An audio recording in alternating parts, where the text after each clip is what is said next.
Sir, நான் வாசு பேசுகிறேன். சொல்லுங்க வாசு. சார், துபாய் ப்ராஜெக்ட்டுக்கு என் ப்ரொஃபைல் அனுப்பியிருந்தீங்களே, அது என்னாச்சு சார்? நீங்க துபாய் போனோம்னா 5 lakhs rupees காஷன் டெபாசிட் கட்டணும். இமீடியட்டா அந்த பேமெண்ட் ரெடி பண்ணுங்க. Sure sir.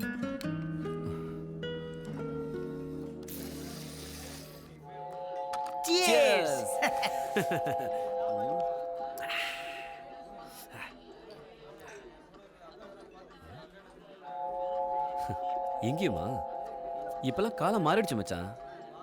குடும்பத்தோட சேர்ந்து பாருக்கு வராங்க. டேய், நான் எல்லாம் தண்ணி அடிச்சா தான் வளர்றேன். ஆனா நீ தண்ணி அடிக்காமல வளர்ற. அது சரி.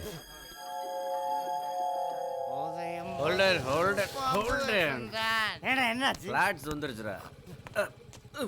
மச்சா பார்த்து போடா. நீ பார்த்து போடா, போலீஸ்ல மாட்டிக்க போற. Good night. ஹலோ வாட்ச்மேன், இவன் தூங்குறானா இல்லை டியூட்டி பார்க்குறானே தெரியல.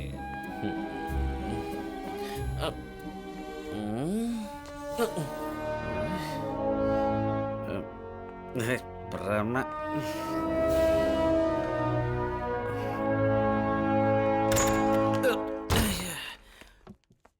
Home sweet home.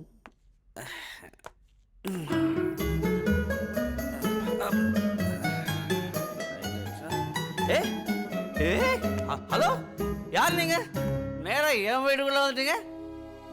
காலையில இருந்து எங்க போனாலும் வந்துட்டே இருக்கீங்க. போக இல்லை, இது என் ஹவுஸ். வெளில போங்க, போலீஸுக்கு கூப்பிடுறேன். My house. Out out. பெரிய ரோதனையா போச்சு.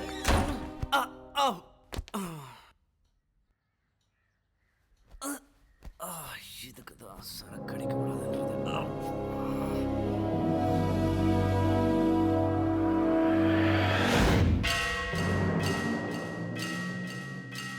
என்ன வேணும் உங்களுக்கு? யார் நீங்களா? ஏன் நேத்திலேருந்து என்ன ஃபாலோ பண்ணுறீங்க? நேற்று இல்லை தம்பி, 6 மாசமா உங்களை ஃபாலோ பண்ணிக்கிட்டு இருக்கோம். 6 மாசமாவா? எதுக்காக? நீங்கள் எனக்கு ஒரு உதவி பண்ணணும். நான் எதுக்கு பண்ணணும்? இல்லை, சின்னவங்க பெரியவங்கன்னு கூட வித்தியாசம் பார்க்காம எல்லாருக்கும் உதவி பண்ணுறீங்களே, இந்த வயசானவனுக்கும் உதவி பண்ணக்கூடாதா? மற்றவங்களுக்காக பிரார்த்தனை பண்ணி கண்ணீரை விடுறத விட மற்றவங்க கண்ணீரை துடைக்கிற அந்த கைக்கு தாங்க மரியாதை. உதவி கேட்டு வர்றவங்களுக்கு உதவி செஞ்சு யாரும் கெட்டு போகிறது இல்லைங்க. சரி, உங்க பிரச்சனை என்ன? மஞ்சள் பூசின என் பேத்தியோட முகத்தை நானெல்லாம் பார்த்துட்டு இருக்கிறேன். என் பேத்தியோட ஒவ்வொரு அசைவும் என் அம்மாவை ஞாபகப்படுத்தும். அவ சிரிப்பும் இடது கையில் எழுதுகிற பழக்கமும் என் அக்கறையா பார்த்துக்கிற போதும் எங்க அம்மா தான் மறுபிரிவு எடுத்து வந்துட்டாளோன்னு தோணும். ஓகே, போங்க தாத்தா. அதெல்லாம் ஒண்ணும் கிடையாது. நான் கரெக்ட்டா தான் விளையாடுறேன். நான் ஒண்ணும் சீட் பண்ணல. போங்க, முடியாது. தாத்தாவுக்கு பேத்திக்கும் என் மருமக கொஞ்சம் கோவக்காரி. எனக்கு மக இல்லாதனால என் மருமகளை நான் என் மக மாதிரி பார்த்துக்கிட்டேன். எந்த பிரச்சனையும் இல்லாம போயிட்டு இருந்த எங்க வாழ்க்கையில ஒரு பெரிய பிரச்சனை வந்தது. அது என் பேத்தியோட காதல் பிரச்சனை. என்னமா அது? இந்த காலத்துல காதல்லாம் சகஜம் தானே. அதுக்கு போய் சும்மா இருங்க மாமா. நம்ம சாதியிலேயே ஒரு நல்ல பையனா பார்த்து கல்யாணம் பண்ணி வைக்கலாம். அது முடியாது, அது முடியாது, அது முடியாது.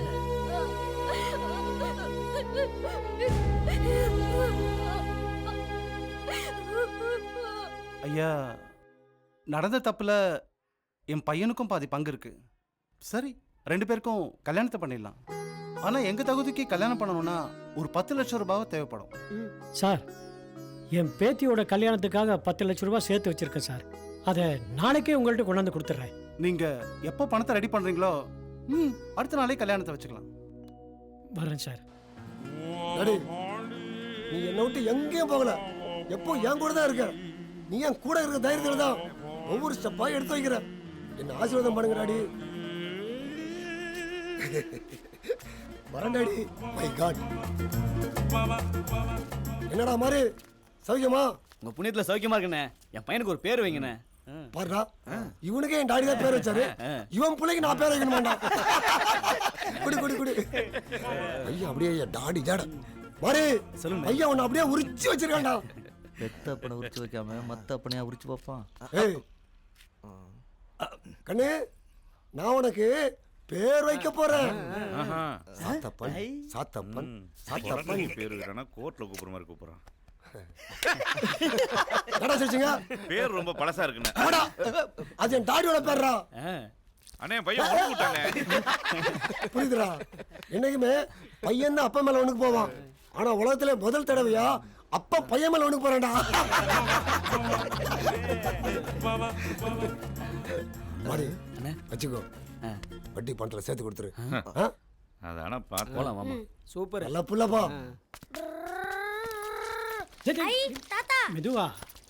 அப்பா இருக்காரா? வண்டி வட்டிக்கு விட்றேன்னு சொல்லி நீ என்கிட்ட 10 லட்ச ரூபா பணம் வாங்கினிய ஞாபகம் இருக்கா? அது இப்போ கிடச்சதுன்னா நல்லா இருக்கும்பா. ஏன்னா சுமதிக்கு ஒரு நல்ல வரம் கிடச்சிருக்கு. காலகாலத்தில் அவளுக்கு ஒரு கல்யாணம் பண்ணி வைக்கணும் இல்லையா? அதனால தான். என்ன சத்த வளர்ற? எப்போ என்கிட்ட 10 லட்சம் கொடுத்த? என்னப்பா இப்படி சொல்கிற? என் மருமக அவள் குடும்ப சொத்தை விற்று அந்த பணத்தை கொண்டு வந்தப்போ அதை பேங்க்கில் போடாதீங்க, என்கிட்ட கொடுங்க, 5 வட்டியாக போட்டு திரும்ப கொடுக்குறேன்னு சொன்னியே, மறந்துட்டியா? சொல்லுப்பா. என்ன சத்தப்பா புதுசாக கதை விடுற? வயசாகிட்டாலே கிறுக்கு பிடிச்சிடும். என்கிட்ட பணம் கொடுத்ததுக்கு எவிடன்ஸ் சேர்த்து வச்சிருக்கியா? ஏம்மா, அன்னைக்கு நான் பணம் கொடுக்கும்போது நீ இருந்தல்லம்மா. ஐயா, நான் என்னத்த கண்டேன்? நீங்களாச்சு அவராச்சு, எனக்கு ஒண்ணும் தெரியாது. ஏம்மா, அன்னைக்கு நம்மள எல்லாம் வம்பு கிழக்குறான். நீ இருந்தல்லம்மா. பேத்தி கல்யாணத்துக்கு பணம் வேணும்னா வட்டிக்கு பணம் தரேன். அதை விட்டுட்டு 10 லட்சம் கொடுத்தேன் அது இதுனா தப்பாயிடும். பாண்டி, என்ன ஏமாத்த நினைக்கிறியா? அது நடக்காத பாண்டி. இதோ பாரு, இந்த இடத்தை விட்டு அந்த பணத்தை வாங்காம நான் போக மாட்டேன். பாக்குறியா? கரெக்ட் பயல. பணம் கொடுத்ததா போய் சொல்லிட்டு சவால் வர வரியா? ஆட்டு தோலை உரிச்சு பொழப்பு நடத்துறேன். என்ன மனுஷன் தலை உரிக்க வச்சிடாத. போயா? ஏய், யாராங்க? இந்த அளத்துக்கு வெளியேறிங்கடா.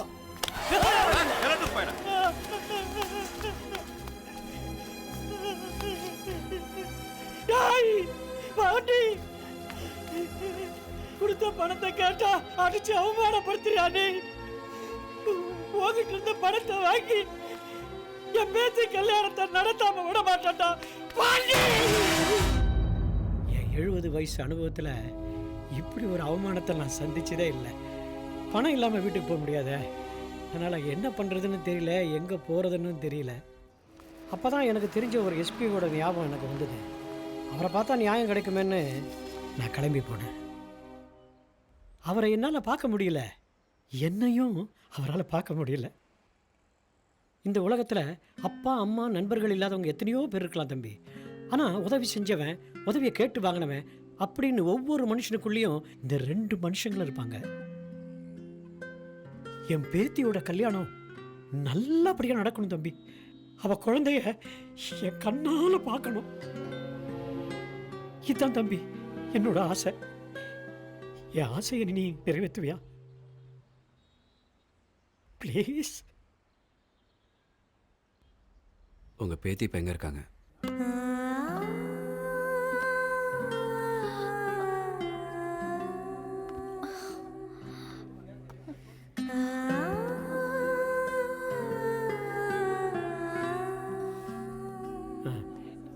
இதோ